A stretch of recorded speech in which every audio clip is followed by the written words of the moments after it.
Bismillahirrahmanirrahim. Alhamdulillahi rabbil alamin. Wassalatu wassalamul atammanil akmalan alal habibil mustafa wa nabiyyinal mujtaba nabiyyina wa habibina wa qudwatina Muhammad ibn Abdillah wa ala alihi wa sahbihi wa man walah, amma ba'd. Allahumma salli wa sallim ala abdika wa rasulika Muhammad wa ala alihi wa sahbihi ajma'in. Muslimin dan muslimat, para jemaah, para penonton sekalian, Assalamualaikum warahmatullahi wabarakatuh. Alhamdulillah, kita panjatkan kesyukuran yang tidak terhingga kepada Allah Azza wa Jalla kerana kita dapat meneruskan agenda hidup kita mengabdikan diri kepadanya, dan juga Allah Ta'ala izinkan kita berada dalam majlis ilmu untuk mentadabbur, mempelajari isi kandungan ayat yang diturunkan kepada kita, iaitulah Al-Quranul Karim. Para jemaah sekalian, kita berada dalam pengajian tafsirul Quran dan tadabbur beberapa ayat, juzuk yang ke-29 surah Al-Muzammil. Surah Al-Muzammil, juzuk yang ke-29, surah yang ke-7 dalam juzuk ini, dan surah yang ke-73 dari awal Quran, dari awal mushaf. Buka Quran, kita baca beberapa ayat, kemudian kita pergi kepada tafsir pimpinan Ar-Rahman, insya-Allah. A'udzu billahi minasy syaithanir rajim. Bismillahirrahmanirrahim. Ya ayyuhal muzammil قم الليل إلا قليلا نصفه أو انقص منه قليلا أو زد عليه ورتل القرآن ترتيلا إنا سنلقي عليك قولا ثقيلا إن ناشئة الليل هي أشد وطئا وأقوم قيلا. Surah Al-Muzammil, kita pergi kepada muqaddimah surah. Dalam kitab tafsir pimpinan, dia mula dengan surah ini diturunkan di Makkah. Itu pilihan para panelnya mengatakan ayat ini makkiyatun. Ada lagi dalam kitab tafsir menghuraikan, dia kata makkiyatun fi awwaliha madaniyatun fi akhiriha. Ala ikhtiyar Ibn Abbas radhiyallahu anhuma wa jumhuril mufassirin. Mana ada pandangan Sayyidina Abdullah bin Abbas kata, di akhirnya turun di Madinah. Sebab itu sebahagian daripada surah, ada yang mengatakan turun 2 kali, ada yang mengatakan turun awalnya di sini, akhirnya begini. Masya Allah, tabarakallah. Dan inilah surah yang unik. Al-Wahidah. Satu dalam Quran, allati yang nasakha akhiruha awwalaha. Ayat yang terakhirnya menukarkan ayat yang awal dari sudut hukumnya. Dia panggil nasakh. Mana hukumnya begini, tapi di akhirnya disebut begini. Di awal Islamnya begini, kemudian direngankan ataupun ditukar. Maka Allah Ta'ala sebut dalam awal ayat, qumil laila illa qalila. Dan di akhirnya, wallahu yuqaddirul laila wan nahar alima an lan tuhsu fatab'alik faqra'u ma tayassara minal Qur'an. Itu perbincangan mana di awalnya menunjukkan keberatan untuk melakukan qiyamul lail, tapi alal muslimin wa sara tatawwu'an wa nafilatan, di akhirnya sebagai pilihan. Siapa nak jadi orang hebat, maka dia bangun. Dan ini antara surah yang terawal min awaili suwaril Qur'ani nuzulan, di antara surah awal turunnya Al-Quran. Mengandungi 20 ayat, mengikut apa yang dipilih di sini 20 ayat. Ada juga yang mengatakan 18, ada yang kata 19. Itu dari sudut ulama yang menyusun tentang bilangan ayat. Mereka beza tentang ya ayyuhal muzammil, inna arsalna ilaikum rasula, adalah perbincangan. Yang penting dalam surah pimpinan kata 20 ayat. Dinamakan surah. Kenapa tasmiyatus surah? Dinamakan surah Al-Muzammil. Surah Al-Muzammil, yakni yang berselimut. Al-Muzammil yang berselimut. Setelah kepenatan, maka dia selimut. Au suratu ya ayyuhal muzammil. Jadi ada dalam kitab tafsir tulis nama surah dengan awal ayat, ada yang ambil ringkasnya Muzammil. Para jemaah sekalian, kenapa nama dia Al-Muzammil? Kerana pada awal surah ini Allah Subhanahu wa taala perintahkan Nabi Muhammad sallallahu alaihi wasallam yang sedang berselimut supaya bangun mengerjakan salat malam, salat tahajud pada malam hari. Apa dia cerita dia? InsyaAllah kita tengok sekejap lagi. Ini muqaddimah. Kita tengok kepada intisari kandungannya. Mana dalam ayat 20 ayat ini, surah Al-Muzammil, apa yang terkandung dalamnya secara ringkas. Intisari kandungannya mengarahkan Nabi sallallahu alaihi wasallam dan juga umatnya. Banyak ayat yang Allah Taala khitab kepada Nabi tapi dia umum kepada umat. Kecuali ayat yang Allah Taala sebut khassatan laka min dunil mu'minin, ini hanya untukmu, maka itu tak pergi kepada umat. Tapi kalau secara umum dia akan mari Nabi sallallahu alaihi wasallam dan umatnya. Supaya Allah Ta'ala perintahkan Nabi sallallahu alaihi wasallam dan umatnya supaya membiasakan diri masing-masing dengan ibadat yang berat kepada hawa nafsu. Nafsu kita suka apa? Suka tidur, suka berehat-rehat. Tapi kita mampu bangun lawan nafsu walaupun sekejap pada waktu malam, itu hebat. Kalau orang boleh bangun panjang, lagi hebat, kan? Kerana Allah Subhanahu wa taala akan menurunkan kepada baginda sallallahu alaihi wasallam wahyu, yakni Al-Quran, yang mengandungi perintah yang berat kepada orang-orang yang tidak bersedia menyempurnakannya. Nak penerima tugas Rasul ini berat. Nak menerima Al-Quran, wahyu daripada Allah Taala, berat. Nak menyampaikannya berat, dan nak beramal dengannya lagi berat. Maka kita kena buat persiapan. Sebab tu orang yang nak buat kerja berat, orang yang nak pergi, contohnya nak pergi naik gunung mana-mana, dia kena ada latihan dulu. Ada latihan berat.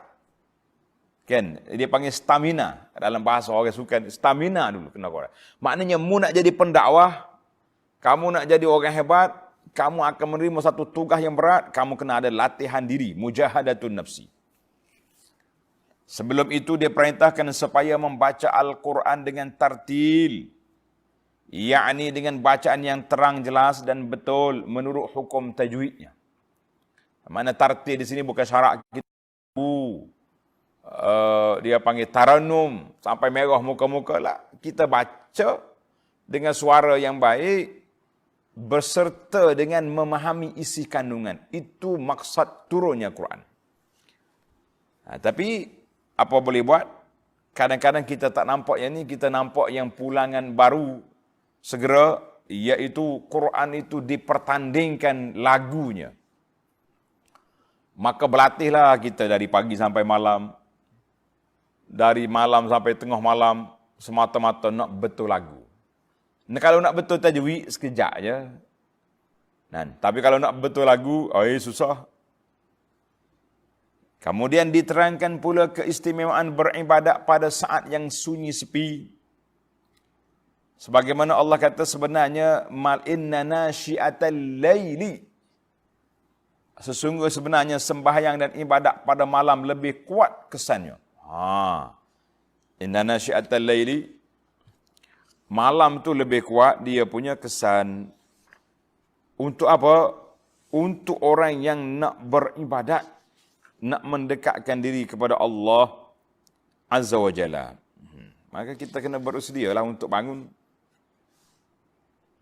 Inna nasyi'atal laili hiya ashaddu wat'a wa aqwamu qila.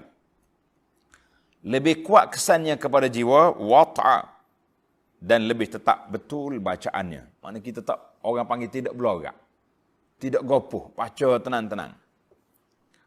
Kemudian diberi amaran kepada golongan kafir yang menentang seruan Islam yang disampaikan oleh Nabi Muhammad sallallahu alaihi wasallam, bahawa sekiranya mereka masih berdegil, maka akibatnya amatlah buruk seperti yang telah menimpa Fir'aun dan kaumnya.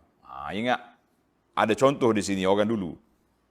Kan, itu di akhir ayat Allah Ta'ala peringatkan kita supaya berhati-hati bahawa kamu duduk atas dunia ni di bawah tahta muraqabatillah, duduk di bawah pengawasan Allah Azza wa Jalla.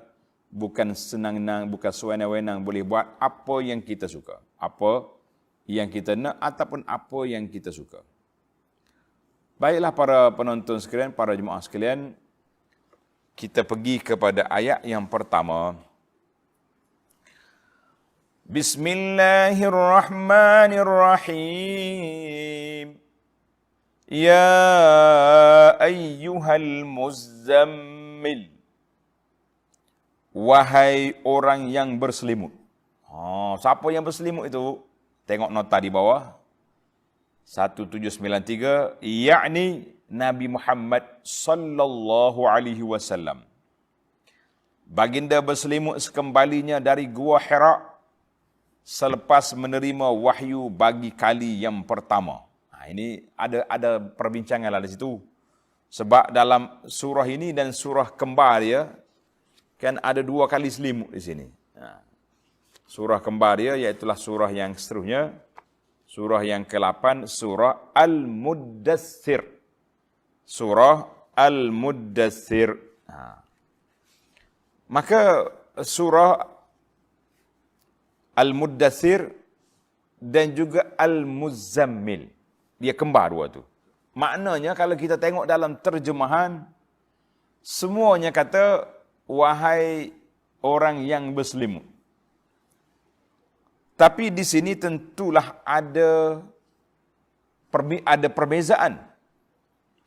Kata di para ulama tadabbur Quran, dalam bahasa Arab dia panggil ataf muradif.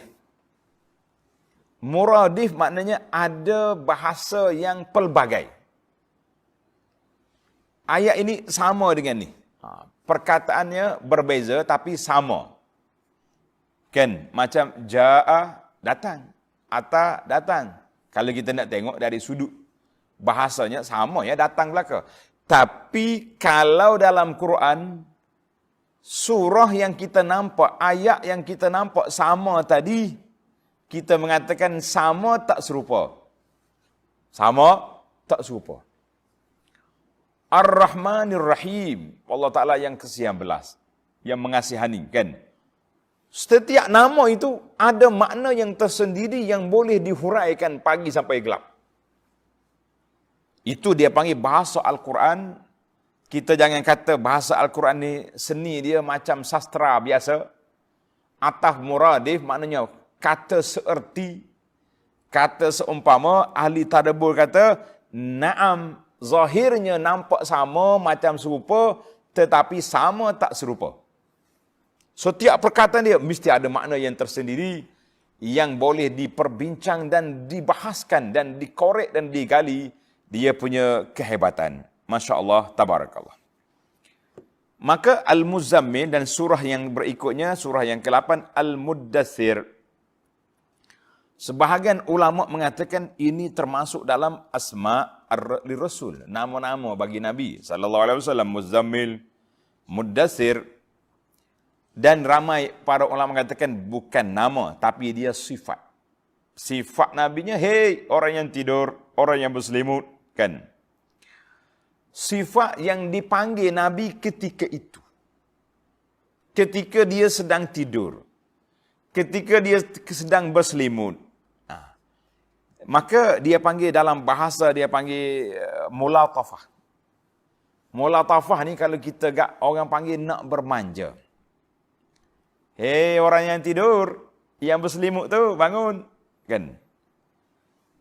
Pernah satu hari, satu kes, Nabi SAW pergi cari Sayyidina Ali radhiyallahu anhu di rumah dia.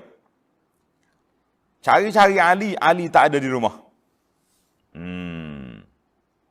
Adalah cerita dia dengan Fatimah radhiyallahu anhuma. Fatimah kata dia keluar. Nabi kita pergi di masjid masa tu tak ada kapet, tak ada marmer, tak ada semin, kan duduk atas pasir. Nabi Sayyidina Ali tidur atas pasir, ala jampi maka pasir tu adalah debu-debu tu, turab. Nabi tengok Ali tidur atas turab, tidur atas pasir. Nabi pun panggil dia, qum ya abad turab, qum ya abad turab, bangun ayah debu ni. Mana bahasa Arab dia panggil Abu belaka, Abu turab, bapak debu. Maknanya sebab mu tidur atas debu, Nabi panggil debu. Hadis ini diceritakan oleh Imam Bukhari dan Muslim daripada Sahal bin Sa'ad. Kata Sayyidina Ali, inilah gelaran kunyah yang sangat aku suka, sebab gelaran itu telah diberi oleh Nabi sallallahu alaihi wasallam kepadaku. Kan nabiha an-nabiy sallallahu alaihi wasallam. Maka dalam ayat ini dia panggil naum minat talattuf, salah satu daripada cara Allah Taala pujuk ataupun tenang-tenangkan Nabi. Sebab dalam keadaan dia kepenatan, dia sangat letih, dia sedang berselimut, Allah panggil, orang selimut bangun, nak hilangkan letih, ini caranya. Bukan tidur sampai gelap, sampai malam. Macam sebahagian daripada pelajar-pelajar kita, anak kita, waktu exam, dia baca daripada pagi sampai malam, sampai besok, habis exam hari ni, dia letak dia punya nota, dia tidur 3 hari 3 malam. Ini kita kata ini bukan cara kita. Tidur ni, dia tak boleh qadha.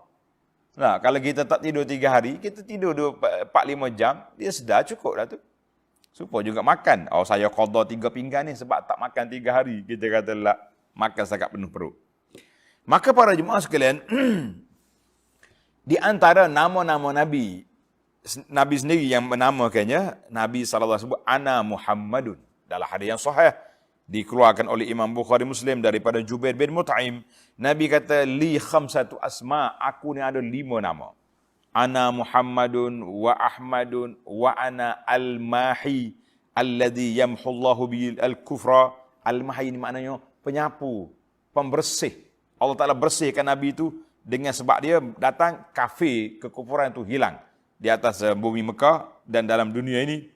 Wa ana al-hashir, aku yang mengumpulkan orang, alladhi yuhsyarun nasu ala qadami, yang kumpul manusia esok di belakang aku, mana di akhirat. Wa anal aqib, dan aku yang terakhir, maknanya tak ada lagi Nabi selepas daripada aku.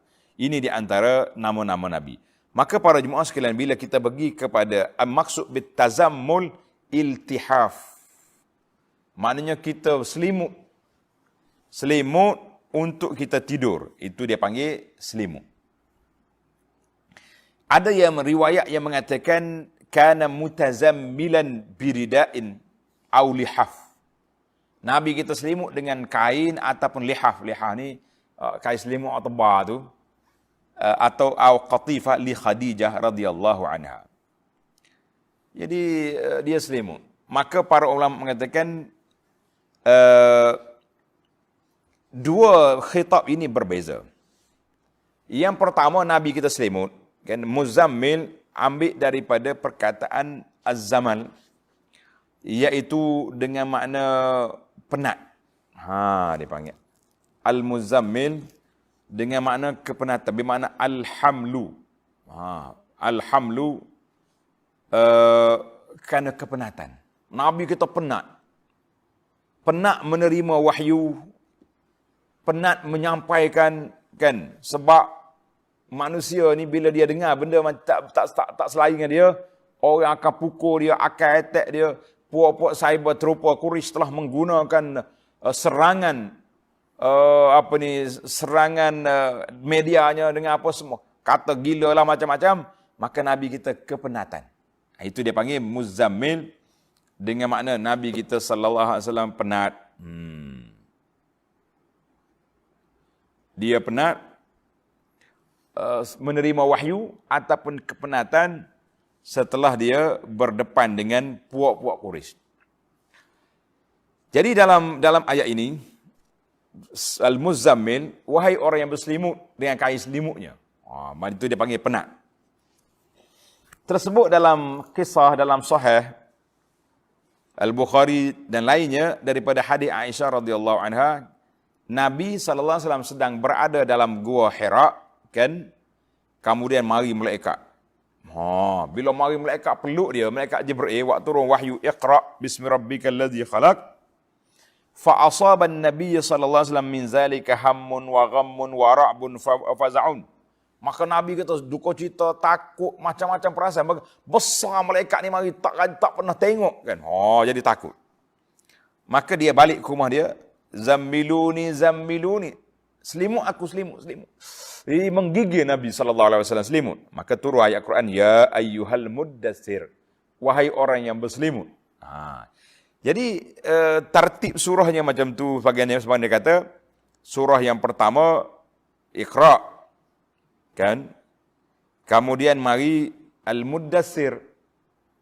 Kemudian mari al-muzammil. Jadi muzammil ni sama ada dia yang ketiga atau yang keempat, mengikut tartib turun Al-Quran. Perbahasannya panjang, jadi kita ambil apa yang disebut oleh para ulama dari sudut tartib. Yang kita naknya di sini, al-muddatsir dengan al-muzammil.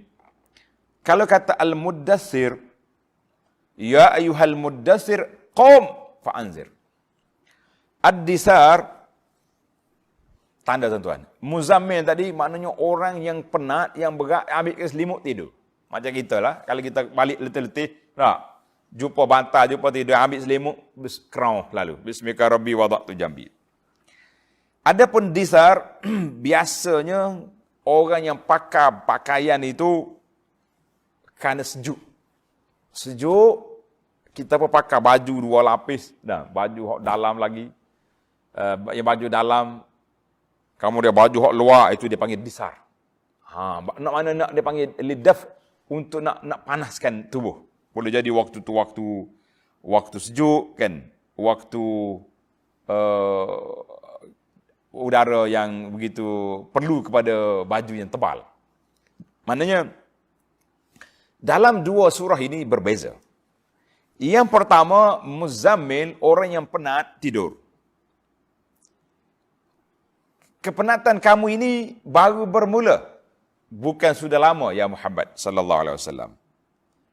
Maka oleh kerana kamu tidur, Allah Ta'ala nak perintahkan kepada Nabi sallallahu alaihi wasallam, selepas daripada ini kamu akan menerima wahyu yang berat dari sudut menerimanya, yang kita akan sebut nanti macam mana beratnya, dan berat dari sudut tanggungjawab untuk melaksanakan tugas menyampaikan wahyu dan merealisasikan kehidupan kamu berdasarkan wahyu. Maka berat.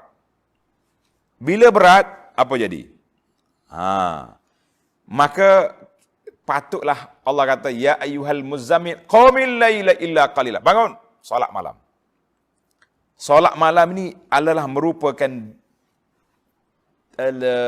syahad zihin ataupun tazwid al-wuqud, menambahkan kekuatan energi, kekuatan kita, sebab kita akan menghadapi suasana yang begitu kawat, cabaran yang begitu besar. Maka nak hilangkan penat kamu tu, nak menghilangkan ketakutan kamu, nak membuat persiapan jiwa kamu bukan dengan selimut, qumil laila illa qalila, dengan bangun bertahajud. Masya Allah, tabarakallah. Berbeza dengan muddatsir. Muddasir, orang rasa nak tidur sebab nak rehat. Kan? Nak berehat dalam suasana kesejukan. Tapi Allah kata apa? Ya ayyuhal muddasir, qum fa'anzir. Bangun, pergi berdakwah. Maknanya, tugas menyampaikan dakwah ini, tugas pendakwah bukan dengan seronok-seronok. Pakai baju comel, lawa-lawa, duk tunjuk penampilan diri tak. Oh, saya punya kok ni, tak ada di Malaysia. Beli di mana, saya pergi melancong sekian, harga dia pun 1,000, 2,000 contohnya. Saya punya jam ni berapa harga. Saya punya, cermin mata dia pun ribu-ribu harga. Kan? Kereta tak apalah, kita kata keperluan kerana pendakwah nak pergi sana sini. Tapi ada kalanya yang perlu lain, tapi yang nak tayangnya lain dengan kereta mewahnya dengan apa? Itu lain. Maka tidak ada laisa hunaka da'ah, bukan nak menunjuk nak manja dalam dakwah, ya ayyuhal muddasir qum fa'anzir. Bukan waktu bersenang-senang, waktu kena bangun buat kerja. Jadi dua waktu ni berbeza. Yang pertama muzammil, Nabi SAW sedang berselimut kerana kepenatan atau kerana ketakutan, maka Allah SWT ajar dan dididik dia, kalau kamu takut, kalau kamu penat, kalau kamu letih, dihentam sana sini, bukan dengan cara tidur nak hilang stres, tapi qumil laila illa qalila, bangun bertahajud. Maknanya charge bateri, recharge untuk para pendakwah dengan qiyamul lail, dengan bangun bertahajud pada waktu malam. Jadi makna muzammil, makna al-himlu, maknanya orang yang penat menanggung, bawa benda-benda, kan? Kemudian nak hilangkan kepenatan dengan cara mana? Dengan cara bangun solat, bukannya tidur. Allahu Akbar. Jadi ini tidak dipanggil Nabi SAW yang sedang tidur kerana kepenatan menerima wahyu dan sebagainya. Allah Ta'ala peringatkan bahawa lepas pada ni berat lagi. Itu kali pertama dipeluk, lepas pada ni berat lagi. Masya Allah, tabarakallah. Nah. Ya ayyuhal muzammil, hei orang yang sedang tidur, orang yang sedang berselimut, orang yang sedang kepenatan, qumil laila illa qalila, bangunlah sembahyang tahajud pada waktu malam. Selain dari sedikit masa yang tak dapat, tidak, maknanya mesti untuk berehat. Tuan-tuan kalau baca kitab-kitab Jawi lama ni, tak dapat tiada. Itu bahasa lama, tak dapat tidak, tak dapat tiada. Bahasa sekarang ni, mesti. Itu je. Maknanya, kecuali sedikit masa yang mesti untuk kita ambil, tidur untuk rehat. Kalau tidak, kita hilang tenaga. Itu. Makanya Allah SWT suruh di sini, Nabi kita bangun, qumil laila illa qalila. Bukan semua malam, bukan malam semua, kan? Bangun sebahagian malam. Nabi kita SAW akan berjaga malam sepenuhnya bila? Pada 10 terakhir Ramadan. Sebagaimana kata Aisyah, kana iza dakhala al-ashru, syadda mi'zarahu wa ahya laylahu wa ayqaza ahlahu. Bila mari 10 akhir, maka Nabi kita SAW ikat kain dia dan hidupkan malam sepenuhnya dan dia kejutkan isteri-isteri dia. Masya Allah, tabarakallah. Hadis ini dalam Bukhari dan Muslim. Maka pada hari-hari yang lain, Nabi kita tidur dan dia bangun. Tidur, bangun pula. Ada kalanya 2-3 kali. Dia tidur sekejap, bangun. Solat, dia penat, tidur sekejap, bangun pula. Itu di antara gaya Nabi SAW. Maka dalam ayat ini Allah kata apa? Nisfahu awin qus minhu qalila. Iaitu separuh dari waktu malam atau kurangkan sedikit dari separuh itu. Maknanya setengah malam ibadat ataupun kurangkan sedikit. Yang pentingnya malam tu kalau eloknya kita bagi 3 kan. Maknanya 1/3 malam habis dah daripada maghrib lagi tu. Kemudian 1/3 lagi kalau kita nak rehat. 1/3 lagi yang terakhir utamanya waktu as-sulusul lailil akhir. 1/3 yang terakhir itu waktu munajat, waktu ibadat, waktu orang-orang yang soleh mengambil peluang bermunajat kepada Allah Azza wa Jalla. Maka Allah Ta'ala perintahkan di sini nisfahu ataupun kurangkan sikit. Allahu Akbar.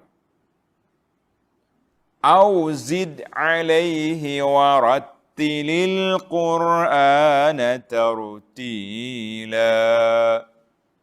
Ataupun lebihkan sikit. Lebih daripada separuh daripadanya.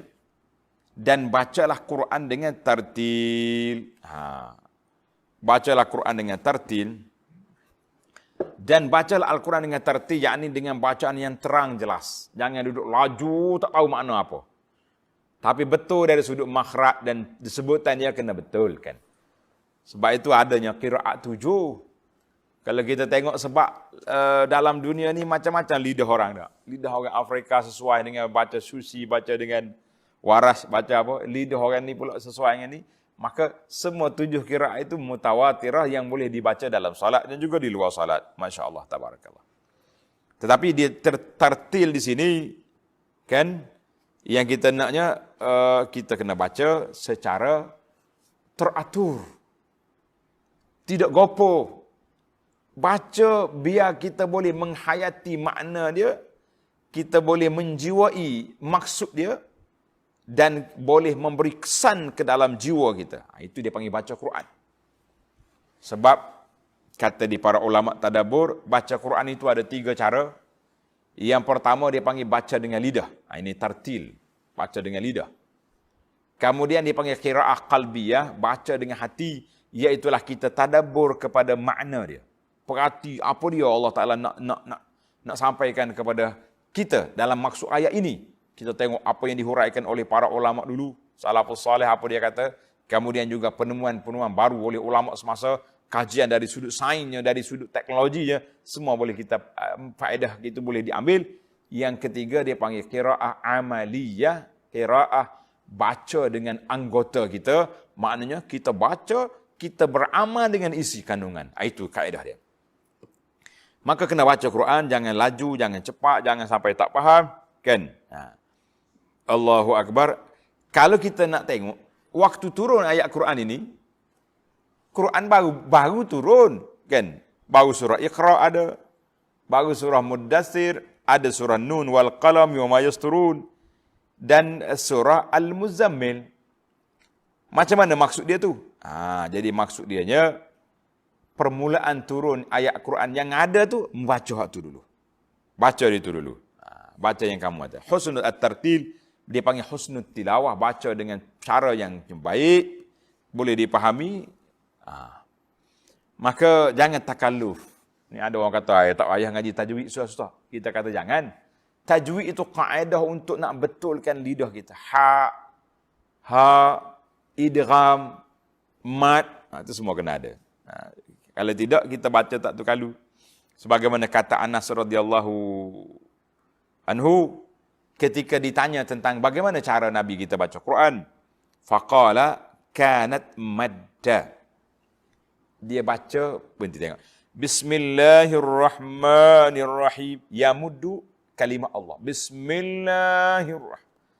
Wa yamuddu ar-Rahman. Wa yamuddu ar-Rahim. Tidak kata, Bismillahirrahmanirrahim. Tak setengah, tak asal. Bismillahirrahmanirrahim. Barulah kita Allah, Ar-Rahman, Ar-Rahim. Di samping itu hati kita ingat makna dia. Allah, Ar-Rahman, Ar-Rahim. Itulah cara dia baca Quran tartil, dengan ada yang mengatakan tartil ai bermakna tadabbur al-Quran. Pernah dalam satu riwayat Nabi kita ulang satu ayat je, satu malam satu ayat. Dia yuraddiduha wa yabki. Dia baca, dia ulang ayat ni dan menangis Rasulullah sallallahu alaihi wasallam. Ayat itu tanda tuan-tuan, kita juga boleh ulang ayat surah Al-Maidah. Surah Al-Maidah ayat 118. Surah Al-Maidah 118. In tu'azzibhum fa innahum 'ibaduk wa in taghfir lahum fa innaka antal azizul hakim. Allahu akbar. Ya Allah, ni cerita Nabi Isa alaihissalam doa kepada Allah Taala untuk kaum dia. In tu'azzibhum fa innahum ibadu. Kalau kamu binasakan mereka, mereka tu hamba-Mu. Dia bukan ada kekuatan. Wa in taghfir lahum, kalau engkau ampunkan mereka, fa innaka antal aziz al hakim. Mu ni gagah perkasa, tak kurang pun kedudukanmu. Al-Hakim lagi bijaksana. Nabi kita ulang-ulang ayat ini dalam hadis lain. Bila Nabi kita baca ayat ini dan dia baca lagi satu doa Nabi Ibrahim. Innahu apa ni? Doa Nabi Ibrahim AS. Nabi pun doa, Ya Rabbi ummati. Ya Allah, bagaimana dengan umat aku? Fabaka. Nabi kita menangis sampai basah janggut. Subhanallah. Itulah cara Nabi SAW bila dia baca ayat, kadang-kadang dia tadabbur satu ayat saja, dia ulang ayat ini. Ada kalanya bila Nabi kita baca sampai ayat Quran, bila sampai tepat ayat rahmat, nikmat, maka dia minta. Sampai di ayat azab, dia ta'awaz, dia minta perlindungan. Itu cara kita Nabi SAW. Maka ada yang mengatakan bila turun ayat Quran ini, ulama mengatakan, sebahagian ulama mengatakan, aujaba ala nabihi. Allah Ta'ala perwajibkan nabinya supaya qiyamul lail untuk mengambil zat, ambil bekalan jiwa untuk menerima tugasan yang besar yang akan ada ini. Ada yang mengatakan sunat. Fa'adalah sebagai ulama tafsir kata, kita duk bahas wajib ke sunat, al-amrun qad mada, sudah berlalu untuk Nabi kita SAW. Cuma dari sudut perbincangan ilmunya, boleh. Tetapi bagi kita orang mukmin, kan, maka dia menjadi sunat dulu, kini dan selama-lamanya. Kita kena bangun kerana dia termasuk dalam sunnah. Sebagian dalam riwayat dalam asal kata, salat qiyamul laili da'bus salihin qablakum. Solat malam itu adalah merupakan cara gaya hidup orang-orang soleh dulu daripada kamu. Tapi kita hari ini nak macam mana? Berperang nak boleh ke bangun tak? Semaya tahajud 3 rakaat witir pun penat. Kan?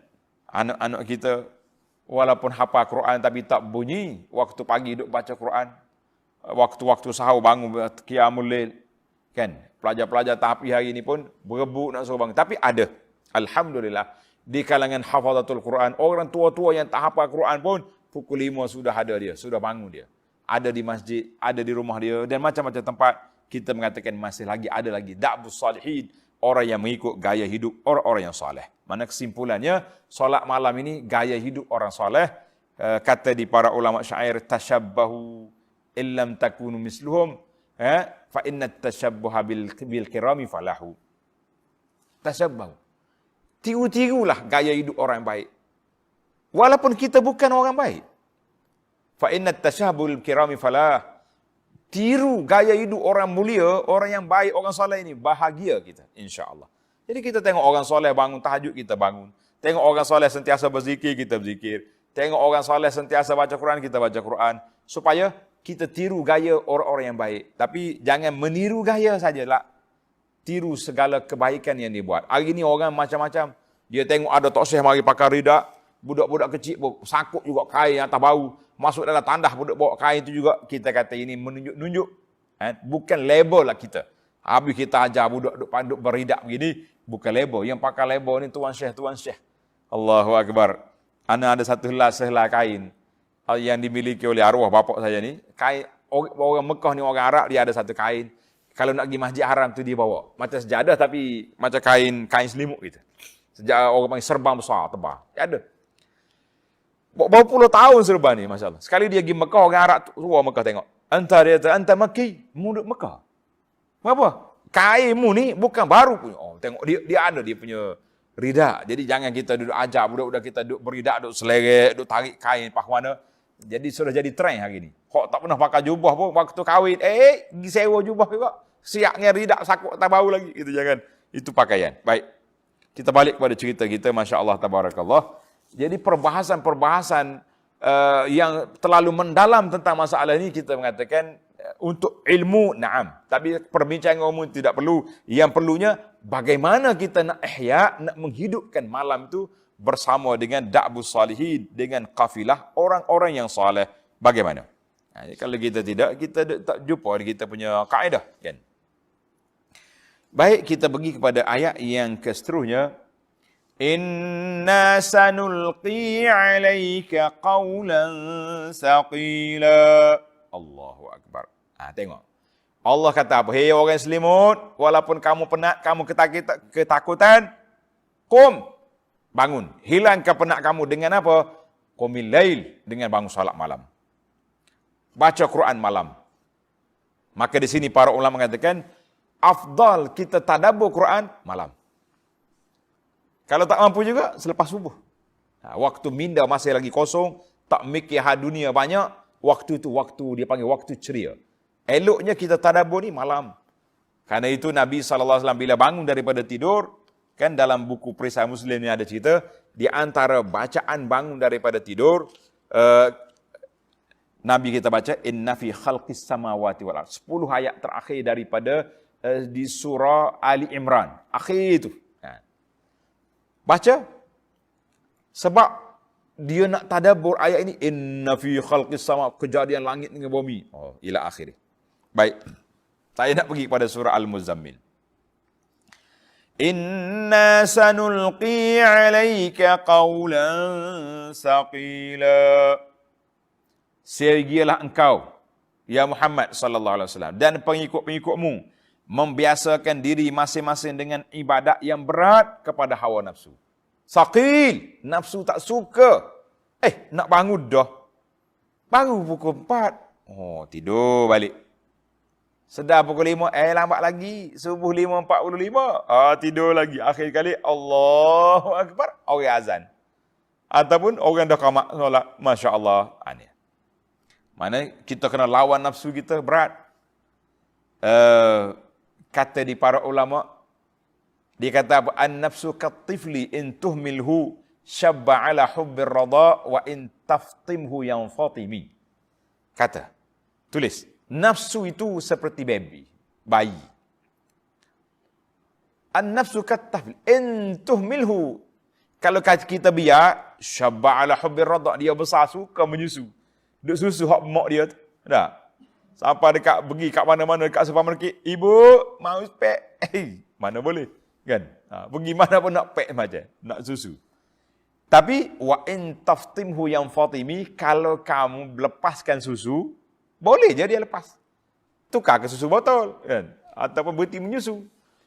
Itulah nafsu, gambaran nafsu. Nafsu kita ni kalau kita biar, dia suka tidur, dia suka rehat, dia suka yang dia suka. Tapi in taftimhu, kalau kita didik dia, kita lawan dia, insya-Allah. Tapi mujahadatun nafsu bukan ringan. Sebahagian ulama salah kata, kabattu nafsi 20 aman, aku didik, aku lawan, aku bertempur dengan nafsu aku 20 tahun.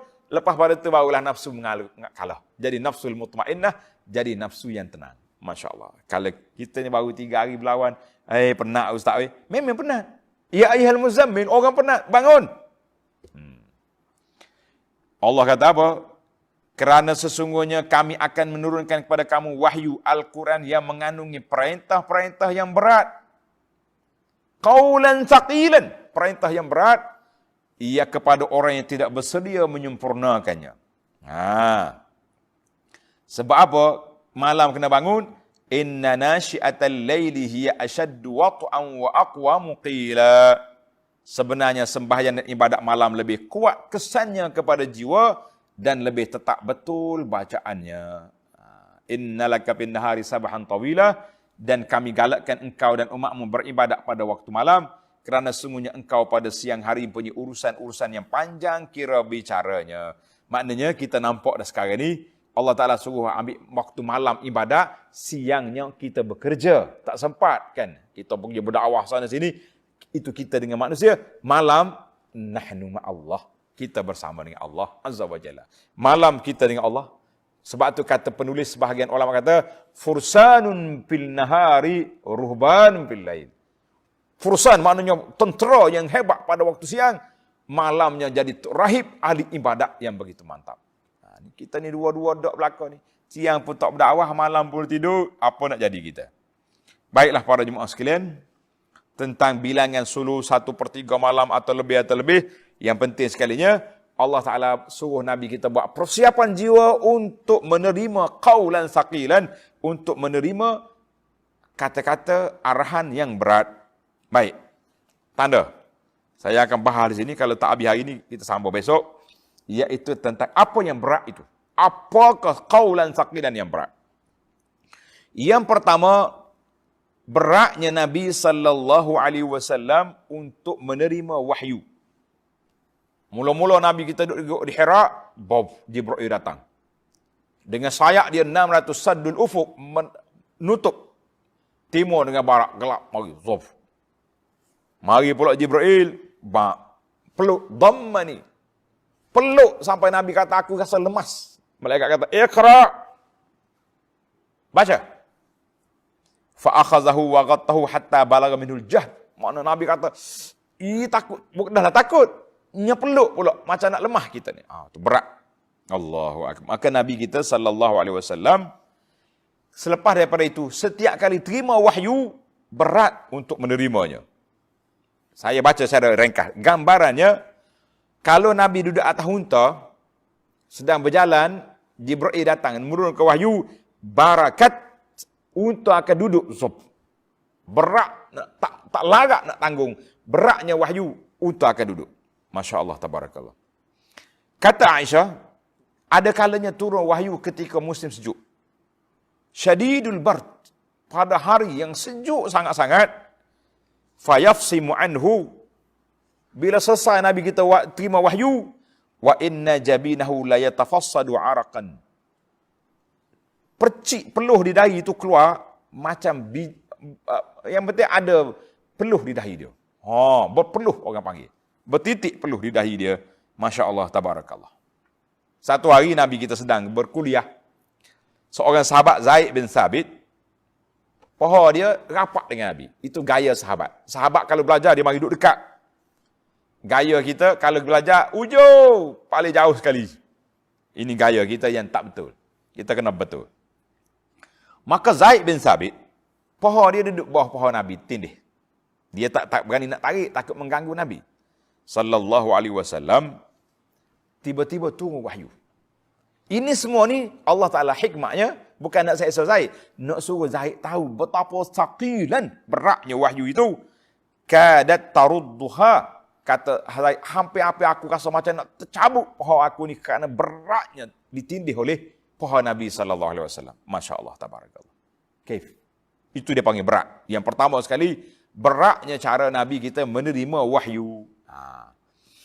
Sebab wahyu itu mari daripada Allah Azza wa Jalla, maka Nabi kita menerima risalat Allah, terima. Qaulan saqilan. Jadi para jemaah sekalian ni, kita hari ni nak terima Quran dah ada. Tapi nak menerima Al-Quran untuk kita baca, oi penat ustaz, lidah keras, yang makcik-makcik ni tua pondok ni mari. Bawa air sebotol. Ustaz, saya nak duduk di pondok tapi lidah saya kerah dah ustaz. Ni tolong baca. Saya kata kalau lidah kerah mati makcik tak boleh makan. Tak, kita bergurau orang tua. Maknanya susahnya kita nak sebut, tak dalam hadis kata, siapa dia baca Quran gagak-gagak susah, Allah Taala beri dia pada ajran 2 pahala. Jangan malas. 2 pahala dapat. Pahala baca Quran dan pahala susah nak habiskan juzuk Al-Quran itu, masya-Allah. Baik, yang kedua, berat yang kedua saqil. Bi'tibari, dengan iktibar bahawa Nabi sallallahu alaihi wasallam diminta supaya baca Quran dan menghafalnya serta mengajarnya kepada umat. Maka berat. Bila nak Jibril baca Quran, Nabi kita harakat, Nabi kita gerakkan lidah dia ikut nak baca. Maka Allah Taala kata, la tuharrik lisanaka litajali. Jangan gopoh. Dengar dulu. Lepas tu kau baca. Kita pun sama juga para jemaah sekalian, bila kita pergi belajar Quran, jangan ikut lagi. Kita dengar guru, tengok mulut dia. Waladdo, tengok. Do tu sebut dia buka mulut. Sebab itu, eloknya baca Quran ni jangan silang jantina. Kita wanita, kita baca sama dengan ustazah. Muallimah. Laki-laki baca dengan ustaz, dengan muallim. Sebab kalau kita pergi, dia ni pakar Quran ni, tapi perempuan kita pergi belajar, kita duduk tengok mulut dia, lain macam. Syaitan mari. Kan? Wanita pergi belajar dengan guru laki-laki, sama juga. Gitu. Tapi minat ni, ada setengah orang tu minat belajar, akhir sekali minat ke ustaz. Itu bahaya. Ustazah kan ada. Ustazah pun, kalau waktu live, waktu masuk dalam TV, jangok pula. Dunia nak kiamat sungguh. Banyak cabaran, saqilan, berat. Maka kita ambil guru ustaz dengan laki-laki cari ustaz, yang perempuan cari ustazah. Lebih-lebih lagi kalau talaqi musyafahah, berdepan begini, elok itu. Tapi kalau dengar ceramah jauh-jauh tak ada masalah, kan. Sebab itu, pilihlah. Sebab musyafahah mana kita kena tengok gerak mulut dia, lidah dia macam mana, sebab cara nak sebut itu. Kena berat di situ.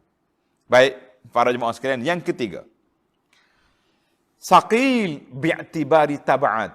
Berat dari sudut, dalam Quran itu ada awamir, ada arahan, ada larangan, dan ada taklif, ada tugasan yang mesti dilakukan. Ada arahan suruh berdakwah, menyampaikan, ada arahan suruh an-nahi mungkar, melarang perkara-perkara yang tak baik. Semua ini berat. Cuma, kata di para ahli tadabbur kata, di antara suruhan dengan larangan, lebih berat larangan. Kita mampu ajak orang solat, kan? Mari solat. Tapi kalau kita tengok orang buat benda tak baik, nak pergi larang. Awak pergi. Masih awak. Tak ada orang berani. Maka kita mengatakan, itu bukan gaya kita. Gaya kita, iaitulah kita kena jalankan tugas. Berat. Tuan-tuan dan puan-puan, nak menyampaikan yang benar, hak, bukan senang. Kita akan diserang bertubi-tubi, atas bawah, depan, belakang, kiri, kanan, mari belakang. Sebab menyalahi kehendak nafsu masyarakat. Yang keempat, berat. Sebab apa? Sebab Al-Quran itu qawlan faslan laysa bil hazli. Berat sebab nilai Al-Quran itu tinggi. Kata-kata dia, kalamur rabbil alamin. Bukan kecakapan manusia. Kita kena menghayati dia, kita kena betul-betul menjiwai dia, memahami dia. Jangan tafsir ikut nafsu. Kita kena tafsir apa yang telah ditafsir. Yang paling baik Al-Quran, tafsir Quran. Kemudian Al-Quran ditafsir oleh Nabi SAW, ditafsir oleh para sahabat, ditafsir oleh ulama salafus soleh. Itu yang terbaik. Tapi Al-Quran itu masih terbuka. Ada ayat-ayat tertentu. Masa tu orang tak tafsir lagi sebab tidak ada zaman dia. Zaman kita ni kena ada. Zaman corona ni ada tafsir Quran dengan cara kita, tapi jangan salah tafsir menggunakan ayat-ayat ini, kononnya ayat ini untuk ini, kita kata la. Jangan, nanti salah tafsir menjadi fitnah kepada Quran. Allah. Yang kelima, saqil bermakna annahu sabitun la yataghayyar. Berat dengan makna Quran itu sabit, tetap, teguh, tidak berubah. Tak ada siapa boleh ubah, kan? Kal jibalir rasih, ar-rasiyat seperti dipanggil Al-Quran itu muhkam, maknanya teguh, tak boleh nak ubah. Tak boleh, tak ada orang nak ubah, tak boleh. Yang keenam, qaulun saqilun min jihah. Quran yang teguh, yang tetap, sudah ada percubaan nak ubah Quran, tak mungkin boleh ubah. Itu jadi orang-orang yang nak, siapa cuba nak challenge Quran, dia akan dihanyut oleh air, seperti buih di air, ataupun diterbang oleh angin seperti debu yang berterbangan. Tidak ada nilai. Masya Allah, tabarakallah. Yang ketujuh, saqil. Al-Quran ini berat. Berat di atas timbangan. 1 huruf, 10 kebajikan. Nabi kata, Al-Quran hujjatun laka au hujjatun alaik. Hujjah ke atas kamu, au alaik. Quran itu sama ada menjadi hujjah untuk kita, ataupun hujjah ke atas kepala kita, itu dia panggil berat. Allahu Akbar. 7. 7 makna saqil, makna berat. 7. Imam Malik rahimahullah ta'ala telah mengambil ayat ini, mengatakan bahawa taklifus syara', tanggungjawab syarak dalam syarak itu semuanya berat. Sekali orang tanya dia, Imam Malik, faqala la adri. Imam Malik kata, aku tak tahu. Imam Malik, Imam Darul Hijrah, masih boleh mengeluarkan kata, la adri, aku tak tahu. Kita imam qaryah, imam ratib, semua soalan orang nak jawab lah. Kita kata, la. Orang bertanya, fiqh faqila lahu, orang yang bertanya kata, innaha mas'alatun khafifatun sahlah. Masalah yang simple je ni imam, awak imam besar, takkan tak boleh jawab. Faghadib, marah Imam Malik. Imam Malik kata, laisa fil ilmi syai'un khafif. Tidak ada dalam bab ilmu itu benda simple-simple, tidak ada. Mu tak dengar ke? Allah Ta'ala telah berfirman, inna sanulqi alaika qawlan saqilan. Kami akan letakkan atas kamu perkataan yang berat. Fal ilmu kulluhu saqil. Ilmu tentang Allah, tentang kiamat, tentang perkara-perkara agama ini semuanya berat. Khasnya ilmu kenapa? Sebab kamu akan ditanya di hadapan Allah pada hari kiamat. Ini kalau kita tahu, jawab je. Maaf, saya tak tahu hukum. Tanya sahabat saya di pejabat mufti. Tanya sahabat saya di pusat zakat. Tanya sahabat saya di bahagian muamalat. Jangan semua kita jawab. Jawab, tapi jawab suruh tanya orang lain. Fas'alu ahla zikri in kuntum la ta'lamun. Maka, kesimpulan, dalam ayat ini Allah Ta'ala sebut, qawlan saqilan. Qawlan saqilan. Ada ayat lain, tanda. Dalam surah Al-Qamar, Allah kata, وَلَقَدْ يَسَّرْنَا الْقُرْآنَ لِلذِّكْرِ فَهَلْ مِن مُدَّكِرٍ وَلَقَدْ يَسَّرْنَا الْقُرْآنَ لِلذِّكْرِ. Kami permudahkan Quran untuk zikir, untuk kita belajar, untuk kita ingat. فَهَلْ مِن مُدَّكِرٍ. Adakah orang yang mengambil pengajaran? Surah Al-Qamar, ayat 17. Jadi macam mana pula? Ayat ni kata mudah ya. Ayat tadi, ayat Al-Muzammil kata berat. Macam mana? Jawab di para ulama, jawab, tanda. Ada beberapa jawapan di sini menarik. Yang pertama, saqilun bi'tibar, muyassarun bi'tibar. Berat dalam satu sudut dimensinya, tapi mudah dari satu sudut lain. Berat bagi orang yang tak mau menerima hidayah, tak mau terima Quran. Oi, berat. Apa? Tapi bagi orang yang beriman, muyassar, alhamdulillah, ini perintah Allah, kami ikut. Satu. Nabi SAW sebut dalam zikir yang masyhur, dua kalimah yang ringan atas lidah. Berat atas timbangan. Disayangi oleh Ar-Rahman. Kata semua, subhanallah bihamdih, subhanallahil azim. Maka Nabi kita kata berat dan ringan. Berbeza. Ringan atas lidah maknanya senang nak sebut. Mudah nak kata. Tapi berat atas timbangan. Lain kan. Maka saqil bi'tibar dan berat dia khafif bi'tibar. Satu. Berat bagi orang yang lidahnya tak apa reti baca Quran. Ringan. Sebab itulah kata orang, Imam Syafi'i khatam Quran 60 kali di bulan Ramadan. Fasih lidah dia. Jihad Al-Maliki, budak yang buta di zaman kita ini, juga telah mengikut jejak langkah Syafi'i. Khatam Quran 60 kali. Kita nak khatam 2 kali pun, Allahu Akbar. Habis kata pindah orang tahu. Pergi sebut hari-hari masuk duk khatam Quran. Masya Allah. Yang kedua, makna taisir di sini, makna mudah dalam ayat ini, wuduhu ma'ani. Makna dia jelas. Kita baca Quran, kita boleh faham. Dan hukum dia pun jelas. Tapi bukan semuanya jelas. Ada muhkam, ada mutasyabih. Kan? Ada maknanya terpaksa kena cari kamu cari tafsir.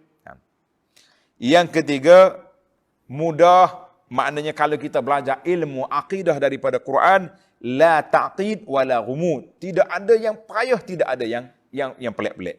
Mudah ya. Orang-orang baru mari belajar qul huwallahu ahad, dia faham siapa itu Allah Taala. Kita hari ni belajar ilmu tu ilmu ni, falsafah tu falsafah ni, akhir sekali nak jumpa cari Tuhan pun payah. Itu dia panggil mudah bagi Allah Taala beri, maka mudah. Sebab apa? Itu di antara 7 perkara makna berat dan juga 3 makna ringannya Al-Quran itu. Masya Allah, tabarakallah. Inna nasyi'atal laili hiya ashaddu wat'an wa aqamu qila. Maknanya ibadat waktu malam tu lebih kesan dalam jiwa kita. Insya Allah, para jemaah tanda, kita akan sambung dalam siri yang akan datang besok, bermula daripada ayat yang ke-6. Kenapa kita kena bangun malam? Insya Allah. Subhanakallahumma wa bihamdika asyhadu an la ilaha illa anta astaghfiruka wa atubu ilaih. Wa sallallahu ala nabiyyina Muhammad wa ala alihi wa sahbihi ajma'in walhamdulillahi rabbil alamin.